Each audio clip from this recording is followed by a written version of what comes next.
Welcome to Grammar and Writing Academy, your destination for mastering English. Are you ready for a new literature selection? I think you are.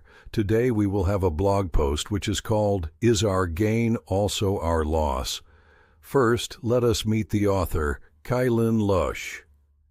Cailin Loesch, born 1997, is a web correspondent for Teen Kids News, which is an Emmy Award-winning television series. She tries to tell us that the journey of life is filled with choices, each one leading us down a different path. But what happens when the road we choose to walk towards something better means leaving something valuable behind? Today, we explore the delicate balance between our gains and our losses. Now, let's move to her blog post. Is our gain also our loss? When I was your age, I had to wait for the hourly report on TV in order to get the information that you have right at your fingertips. That's the problem with the world today. It was the summer of 2012, and I was standing in the kitchen with my dad and sister, holding my iPhone, a towel and bathing suit thrown over my shoulder. I had just finished reading aloud the full-day weather report, and, until my dad spoke, had nothing on my mind but the gleaming pool water that seemed to be calling my name. I waited a moment for his comment to process, then looked down at my phone, analyzing it in a way that I had never before, feeling the cold, hard metal in my palm and the smooth, sleek screen underneath my thumb. I asked Dad to elaborate on his comment. Yeah, when I was a young boy, we had a pool in our backyard.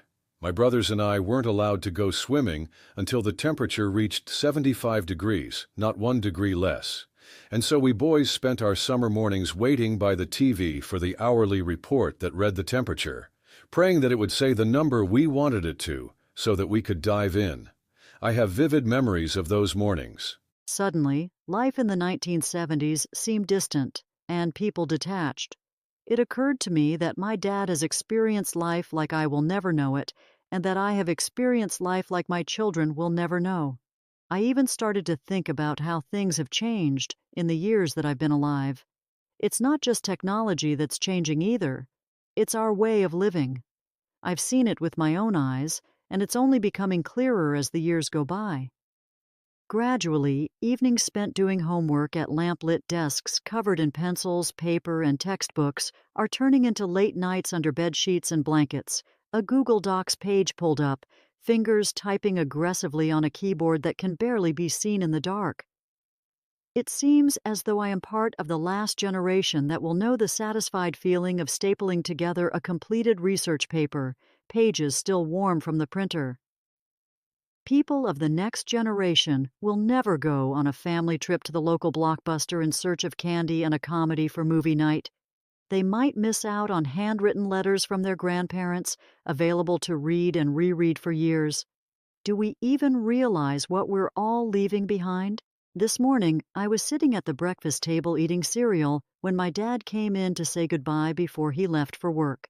When he saw that I was eating Life cereal, a huge smile immediately crept across his face, and he started excitedly reciting a commercial that he remembered from his childhood.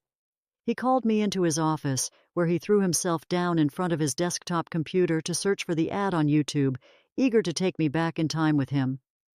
Watching the commercial, my modernly adjusted ears picked up on a faint hum in the background of the actors' voices.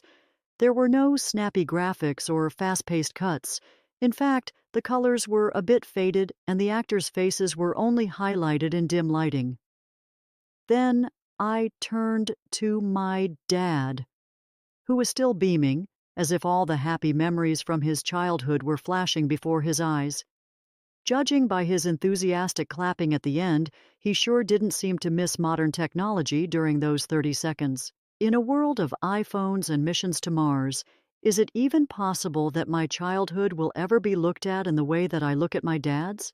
By then, will our TV shows be even crisper?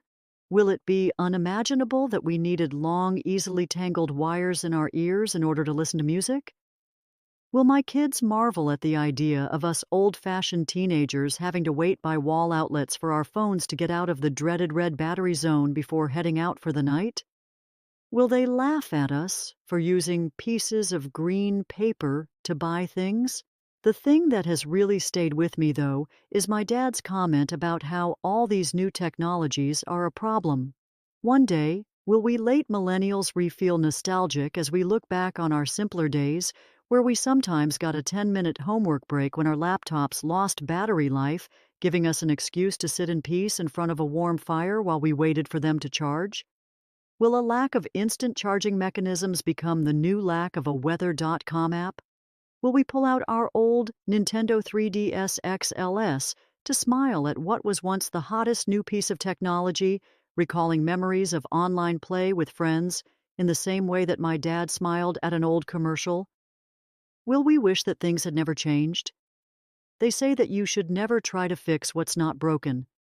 Does the charm of the way things are now trump the need for things that are fresher, newer, and more advanced? Will we ever reach a point where there is no possible way to make any more improvements? And does this possibly inevitable peak signal impending doom or the continuation of tradition? In my last period sociology class the other day, the teacher ended a class discussion about the impact of changing technology on society with a statement that summarized my thoughts on the matter and left me with something to think about. I don't know how new technology will affect future generations, and I don't know if it will do more good or bad. I couldn't have said it better myself. In part 2 of this video, we will have a summary with plenty of questions and answers for better understanding. We will be waiting for you, our lovely lovers. Thanks for being a member in Grammar and Writing Academy, your destination for mastering English. Don't forget that your support means a lot to us. Like, share, and subscribe for more awesome English adventures. See you soon.